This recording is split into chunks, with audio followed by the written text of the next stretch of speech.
अस्सलाम वालेकुम, मैं हूं दिल इम्तियाज और आप देख रहे हैं तख्ती ऑनलाइन। क्या आपने मेरी पिछली वीडियो देखी? अगर आपने वो वीडियो नहीं देखी तो पहले उसको देख लें, क्योंकि उसको देखे बगैर आपको ये वीडियो समझ नहीं आएगी।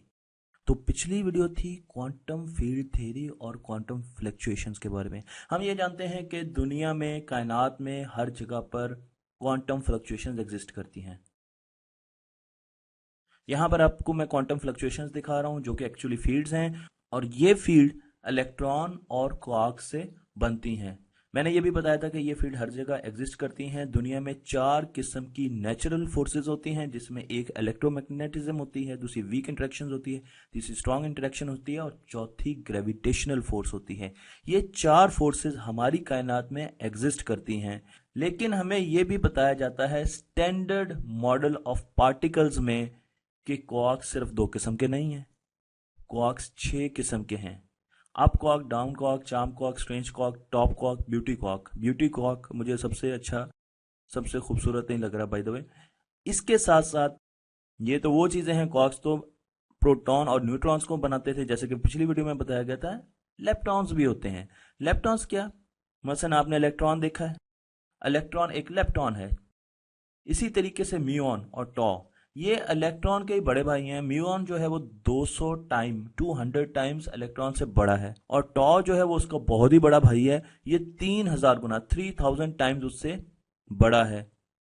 न्यूट्रिनोस न्यूट्रल पार्टिकल्स होते हैं जो कि हर वक्त सूरज से हमारी बॉडी में से गुजर रहे होते हैं। ट्रिलियंस ऑफ न्यूट्रिनो इस वक्त मेरी बॉडी से गुजर रहे हैं। इन पर कोई चार्ज नहीं होता है। इसी तरीके से म्यूऑन्स होते हैं, न्यूट्रिनो म्यूऑन्स होते हैं और न्यूट्रिनो टॉस होते हैं। ये क्या करते हैं, इनकी क्या वजह है, ये दुनिया में, कायनात में क्या कर रहे हैं, अभी हम इनको समझ रहे हैं, इसलिए हमें इनकी पूरी समझ नहीं है। इसके साथ साथ, क्योंकि ये दोनों चीजें तो मैटर की हो गई, क्वार्क्स और लेप्टॉन्स, ये मैटर के सब एटॉमिक पार्टिकल या बेसिक यूनिट एंटिटीज हैं, बेसिक यूनिट्स हैं।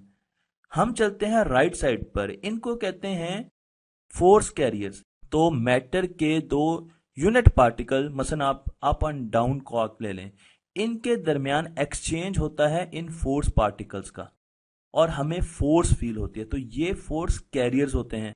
इनमें आपको फोटॉन, ग्लूऑन्स, बोसॉन्स और इसके साथ हिग्स बोसॉन, और फिर एक हम ग्रेविटॉन कहते हैं। ग्रेविटॉन अभी तक हम इसको डिस्कवर नहीं कर सके, और हमें लगता है कि एक ऐसा सुपरफिशियल सब एटॉमिक फोर्स कैरियर पार्टिकल है जो कि ग्रेविटी की फोर्स का बायस है, पर अभी तक हम इसको डिस्कवर नहीं कर पाए। अब मैं इसी मॉडल की तरफ आता हूं जिसे हम स्टैंडर्ड मॉडल कहते हैं। यहां पर आपको क्वार्क्स नजर आ रहे हैं, यहां पर आपको लेप्टॉन्स नजर आ रहे हैं। ये टोटल कितने हैं जी? ये 12 हैं। 12 मैटर के यूनिट आपको यहां पर नजर आ रहे हैं, या आप कह रहे हैं कि बेसिक यूनिट या 12 हैं।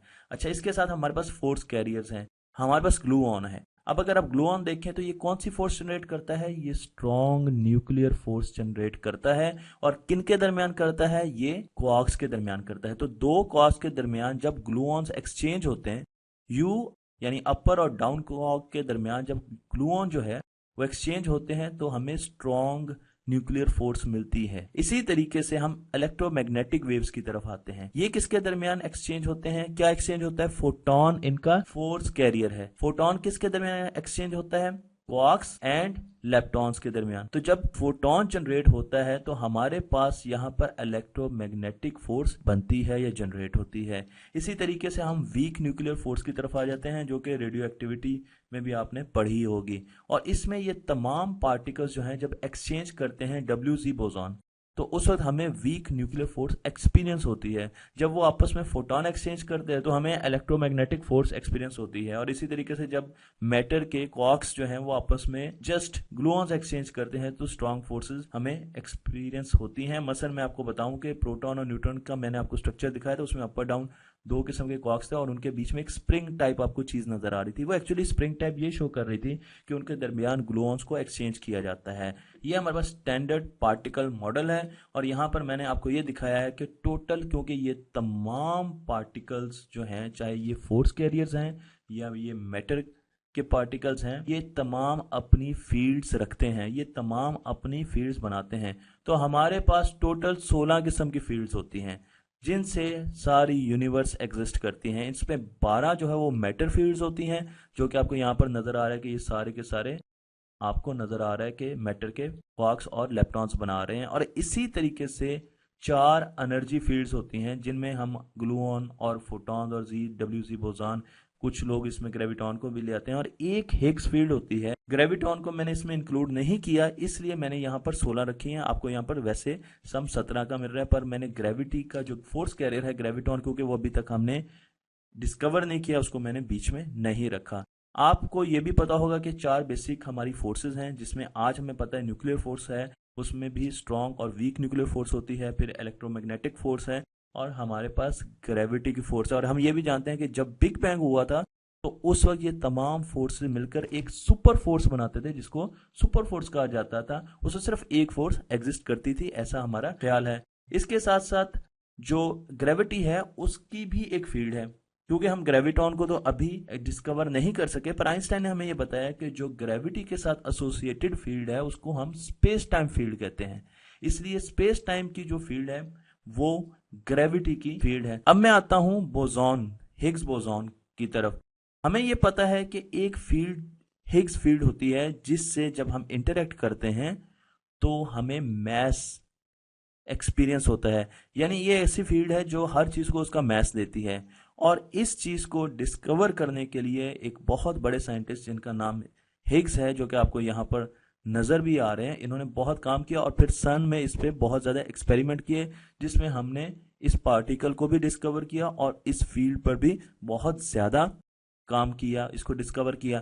तो जब भी कोई चीज इस फील्ड में से गुजरती है, ये फील्ड हर जगह पर मौजूद है, वो जितना इसके साथ इंटरेक्ट करती है उसका मैस उतना ही ज्यादा है। मसलन ये जो आपको नजर आ रहा है, इसने इस फील्ड को बहुत ज्यादा डिस्टर्ब किया, तो इसका मैस बहुत ज्यादा होगा, ये जो आपको सर्कल नजर आ रहा है। जबकि ये सर्कल आपको नजर आ रहा है, इसने इस फील्ड को बिल्कुल भी, हिग्स फील्ड को बिल्कुल भी डिस्टर्ब नहीं किया, तो इसका मैस बहुत कम होगा या ना होने के बराबर होगा। ये चीज हमें बोसॉन साहब ने, हिग्स साहब ने, इन्होंने हमें बताई थी। साथ हमने स्टैंडर्ड मॉडल की इक्वेशन बनाई। ये वो इक्वेशन है जिसमें हमने तमाम मैटर और फोर्स कैरियर्स को लिया। जितने भी साइंसदानों ने आज तक एक्सपेरिमेंट किए हैं वो इस इक्वेशन में कहीं ना कहीं मौजूद हैं। जितने भी एक्सपेरिमेंट हमने किए हैं वो भी मौजूद हैं। तो इसमें आपको सारी फोर्सेस भी नजर आती हैं और आपको सारी मैटर पर जितनी भी रिसर्च की है वो भी नजर आती है। आपको श्रोडिंगर भी नजर आएगा, आपको फाइमैन भी नजर आएंगे, आपको प्लैंक भी नजर आएंगे, आपको आइंस्टाइन, न्यूटन, मैक्सवेल और हर किस्म के, डिराक बहुत बड़े साइंटिस्ट थे, हिग्स थे, ये साइंटिस्ट नजर आएंगे। उन सब के काम को मिलाकर हम एक यूनिवर्सल इक्वेशन बना रहे हैं, एक ऐसी इक्वेशन जो हमारी तमाम नॉन फिजिक्स को एक्सप्लेन कर सके। उसे हम थ्योरी ऑफ एवरीथिंग कहते हैं और वो इक्वेशन मैंने आपके सामने रखी है। मसलन आप यहां पर देख सकते हैं कि क्वांटम मैकेनिक्स के लिए ये हिस्सा है। अगर इस इक्वेशन के इस हिस्से को हम सॉल्व करें तो हमें क्वांटम मैकेनिक्स के सॉल्यूशंस और उनकी थ्योरीज मिलना शुरू हो जाएंगी। इसी तरीके से स्पेस टाइम आपको यहाँ पर नजर आ रहा है, आइंस्टाइन का जो काम है वो आपको यहाँ पर नजर आ रहा है। ग्रेविटी, न्यूटन और आइंस्टाइन का काम अगेन आपको यहाँ पर भी नजर आ रहा है। फिर वीक और स्ट्रॉन्ग न्यूक्लियर फोर्सेज आपको नजर आ रही हैं। मैटर पे डिराक ने जो काम किया है वो आपको यहाँ पर नजर आ रहा है, और उसके अलावा भी बहुत ज्यादा साइंटिस्ट ने जो काम किया है। इसी तरीके से हिग्स पर जो काम हिग्स साहब ने किया वो भी आपको यहाँ पर नजर आ रहा है। तो क्वांटम मैकेनिक्स में श्रोडिंगर ने जो काम किया, हाइजेनबर्ग ने जो किया, बोहर ने जो किया, और उसके बाद आने वाले जितने भी फाइमैन ने जो काम किया, वो सारे के सारे इस इक्वेशन में आपको नजर आएंगे। ये एक इक्वेशन है जिसको हम पूरे तरीके से अभी समझ नहीं पाए, पर हमें यह पता है कि इस इक्वेशन में तकरीबन वो सारी चीजें आ चुकी हैं। वो सारे एक्सपेरिमेंट्स की प्रिडिक्शंस, याद रखिएगा, प्रिडिक्शंस हम कर सकते हैं इस इक्वेशन से, जो हमने दुनिया में अपनी अर्थ पर परफॉर्म किए हैं। कोई भी ऐसा एक्सपेरिमेंट नहीं है जो इस इक्वेशन से हम प्रिडिक्ट नहीं कर सकते। पर सिर्फ हमारे पास वही नॉलेज तो नहीं है जो हमने आज तक दुनिया में एक्सपेरिमेंट करके देखा है। कायनात में बहुत सी ऐसी जगह हैं, बहुत सी ऐसी चीजें हैं जिनके बारे में हमने एक्सपेरिमेंट्स नहीं किए, जिनके बारे में हमने सिर्फ थ्योरीज दी हैं और हम इतना ज्यादा जानते नहीं हैं। तो क्या हम उनको भी इस इक्वेशन में ला सकते हैं? इस इक्वेशन में अभी उन चीजों के बारे में हमें ज्यादा नॉलेज या इंफॉर्मेशन नहीं मिलती। और मसलन मैं आपको कुछ बता सकता हूं कि अगर आप डार्क मैटर की बात करें, जब हम गैलेक्सीज को देखते हैं, उनके मोशन को देखते हैं और फिर उनके मैस को देखते हैं, तो उनमें एक बैलेंस हमें नजर नहीं आता। तो हमें फील होता है कि वहां पर एक डार्क मैटर है जो हमें नजर नहीं आ रहा और वो एग्जिस्ट करता है। उसके बारे में ये क्वेश्चन खामोश है। इसी तरीके से डार्क एनर्जी के बारे में, जो कि हमें ये बताती है कि कायनात आहिस्ता आहिस्ता एक्सपैंड कर रही है और एक दूसरे से दूर चीजें होती जा रही हैं, मसलन गैलेक्सीज एक दूसरे से दूर होती जा रही हैं, और उसकी वजह एक मिस्टीरियस फोर्स है जिससे हम डार्क फोर्स कहते हैं, उसे हम डार्क एनर्जी कहते हैं। उसके बारे में भी इस इक्वेशन में अभी कोई चीज वाजे नहीं है। तीसरी चीज इन्फ्लेशन है, थ्योरी ऑफ इन्फ्लेशन है। जब आज से 13.8 बिलियन ईयर्स पहले, तकरीबन 14 अरब साल पहले, एक बहुत बड़ा धमाका हुआ था एक सिंगुलैरिटी से, जिसकी बेसिस पर हमारी पूरी कायनात वजूद में आई, जिसे हम बिग बैंग कहते हैं। उस वक्त पहले सेकंड में एक्सपेंशन हुई थी, बहुत तेजी से कायनात बढ़ी थी, जिस पर मैं बहुत वीडियोस बना चुका हूं, पूरी सीरीज बना चुका हूं कि कायनात कैसे बनी थी। और उसमें आप देखें तो आपको यहां पर ये एक्सपेंशन नजर आती है। इसको हम इन्फ्लेशन कहते हैं, थ्योरी ऑफ इन्फ्लेशन कहते हैं, जिसमें हम बयान करने की कोशिश करते हैं कि एक्चुअली आई कैसे, हुई कैसे। इसके बारे में भी ये इक्वेशन खामोश है। तो अभी इस इक्वेशन को बहुत ज्यादा सफर करना है, और हम इन चीजों को एक्सप्लेन करने के लिए इस इक्वेशन का सहारा ले रहे हैं। हमें यह भी पता है कि जब हम कायनात की तरफ देखते हैं और माजी में देखते हैं तो हमें एक सिग्नेचर नजर आता है बिग बैंग का, और उसे हम कहते हैं कॉस्मिक माइक्रोवेव रेडिएशंस, CMB। और ये वो रेडिएशंस हैं जो कि उस वक्त से हमारे पास आ रही हैं जब हमारी कायनात बनी थी। उस वक्त अगर आप थोड़ा सा इमेजिन करें तो पहले सेकंड में हर तरफ आग ही आग होगी उस धमाके के बाद। और उस धमाके के बाद जो हमारे पास टेम्परेचर के सिग्नेचर्स हैं, अगर हम उनको देखें तो ये तो उस तरीके से नहीं है जैसे होने चाहिए। हमें कहीं जगह कायनात बहुत ठंडी लग रही है और कई जगह पर हमें यूनिवर्स बहुत गर्म लग रही है। पर अगर हर जगह पर एक जैसी आग थी, यूनिफॉर्म था, तो फिर तो हर जगह पर एक जैसा टेम्परेचर होना चाहिए। ये टेम्परेचर में फ्लिकरिंग क्यों आ रही है? तो मैं आपको एक एग्जांपल देता हूं कि अगर आप एक मोमबत्ती को देखें, कैंडल को देखें, तो ये अगर फ्लिकर कर रही है तो उससे आपको हर जगह पर टेम्परेचर एक जैसा नहीं मिलेगा। अगर ये स्मूथ चल रही है तो आपको हर जगह पर एक जैसा टेम्परेचर मिलेगा। इसको फ्लिकरिंग इफेक्ट कहते हैं। और साइंसदानों ने जब इस फ्लिकरिंग इफेक्ट की वजह जानी कि आखिर क्या वजह है कि कुछ जगह पर हमारी जो सिग्नेचर है वो काफी ज्यादा लो टेम्परेचर दे रहे हैं, तो उनको अंदाजा हुआ कि पहले हिस्से में जब बिग बैंग हुआ था वहां पर उस वक्त कोई चीज मौजूद नहीं थी सवाए क्वांटम फ्लक्चुएशन के। वहां पर वैक्यूम था, प्योर वैक्यूम था, और उनमें क्वांटम फ्लक्चुएशंस थी। और वो क्वांटम फ्लक्चुएशन की मूवमेंट की वजह से ये फ्लिकरिंग हमें आज नजर आ रही है। तो इसका मतलब यह है कि हम जब भी वापस देखते हैं तो CMB में जो हमें सिग्नेचर नजर आते हैं ये क्वांटम फ्लक्चुएशन के सिग्नेचर नजर आते हैं, और इसकी वजह से टेम्परेचर में हमें एक डिफरेंशियल नजर आता है, एक चेंज नजर आती है। CMB हमें यह बताती है कि जब यूनिवर्स पैदा हुई थी, जब बिग बैंग हुआ था, तो उस वक्त भी क्वांटम फ्लक्चुएशंस मौजूद थी, और उनसे हर चीज, quarks, neutron, protons, electrons, atoms, और उसके बाद हमारी यूनिवर्स और मुख्तलिफ गैलेक्सीज बनी है, और उनका बेसिक यूनिट जो है वो यही क्वांटम फ्लक्चुएशंस हैं। हमने आज से कुछ साल पहले 2012 में हिग्स पार्टिकल को सन के जरिए डिस्कवर किया, और उसके बाद हमने 2 सालों के लिए सन को बंद कर दिया और उसको अपडेट किया, उसको बहुत ज्यादा अपग्रेड किया। आज हम दोबारा इस पूरी इक्वेशन को लेकर देख रहे हैं कि हम इसमें फ्यूचर में क्या क्या एक्सपेरिमेंट्स कर सकते हैं और आगे फिजिक्स को कैसे ले जा सकते हैं। मसलन अगर आप इस इक्वेशन को थोड़ा सा सॉल्व करें तो आपको नजर आएगा कि ये एक जैसी कंपोनेंट्स हमें देना शुरू कर देती है, और साइंसदानों का ख्याल है कि कुछ अरसे बाद जब हम इस इक्वेशन को पूरे तरीके से सॉल्व करने में कामयाब हो जाएंगे तो ये एक्चुअली हमें एक ही इंफॉर्मेशन देगी। यानी मैं आपको ये कहना चाह रहा हूं कि जितनी भी हमारे पास फोर्सेज हैं वो सारी की सारी कंबाइन होंगी, क्योंकि जिस तरीके से आज हम वीक फोर्स और इलेक्ट्रोमैग्नेटिक फोर्स जो है इनको अगर कंबाइन कर देते हैं तो हमारे पास एक इलेक्ट्रो वीक फोर्स बन जाती है। इसी तरीके से जब इनको स्ट्रॉन्ग न्यूक्लियर फोर्स के साथ कंबाइन कर दें तो हमारे पास ग्रैंड यूनिफाइड थ्योरी बन जाती है, जिस पर मैं अलग एक वीडियो बनाऊंगा।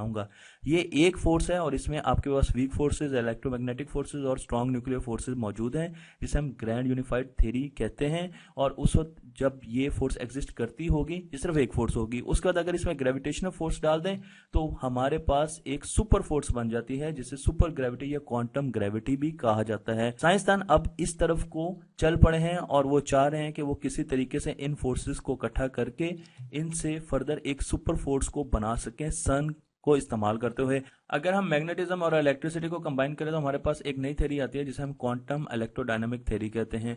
इसी तरीके से इनको फिर वीक फोर्सेस और स्ट्रॉन्ग न्यूक्लियर फोर्स के साथ कंबाइन करें तो हमारे पास सुपर सिमेट्री थ्योरी आती है, जिस पर अलग एक वीडियो बनाई जा सकती है। फिर इसके बाद हम जब इनको कंबाइन करके इसे हम ग्रैंड यूनिफिकेशन थ्योरी भी कहते हैं। तो इस तरीके से जब हम मुख्तलिफ फोर्सेस को कंबाइन करते हैं तो ये मुख्तलिफ थ्योरीज जनरेट होती हैं। और फिर आपको नजर आ रहा है कि ग्रेविटी पे यहाँ पर गैलीलियो और केपलर इन्होंने अलग अलग काम किया और इनको कंबाइन किया आइंस्टाइन और न्यूटन ने। और अगर हम ग्रेविटी को भी इसके साथ कंबाइन कर दें तो हमें सुपर यूनिफिकेशन थ्योरी मिलेगी। और इसको एक्सप्लेन करने के लिए स्टैंडर्ड मॉडल नहीं काम आएगा, बल्कि अब साइंसदानों का ख्याल है कि सुपर यूनिफिकेशन थ्योरी को एक्सप्लेन करने के लिए हमारे पास जो बेहतरीन थ्योरी है वो स्ट्रिंग थ्योरी है।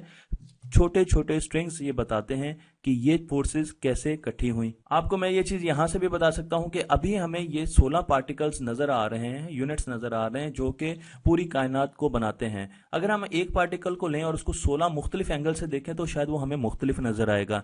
इसलिए हो सकता है कि ये तमाम चीजें इन द एंड एक ही फोर्स और एक ही फील्ड बन जाएं, और उसको एक्सप्लेन करने के लिए हम स्ट्रिंग थ्योरी का सहारा लेंगे, जिसे हम थ्योरी ऑफ एवरीथिंग कहेंगे। तो हमारे पास एक ही फोर्स होगी, ऐसा साइंसदानों का ख्याल है। और इसके लिए हमने बहुत सारे टेस्ट अब दोबारा LHC में किए हैं जो कि सारे के सारे फेल हुए हैं।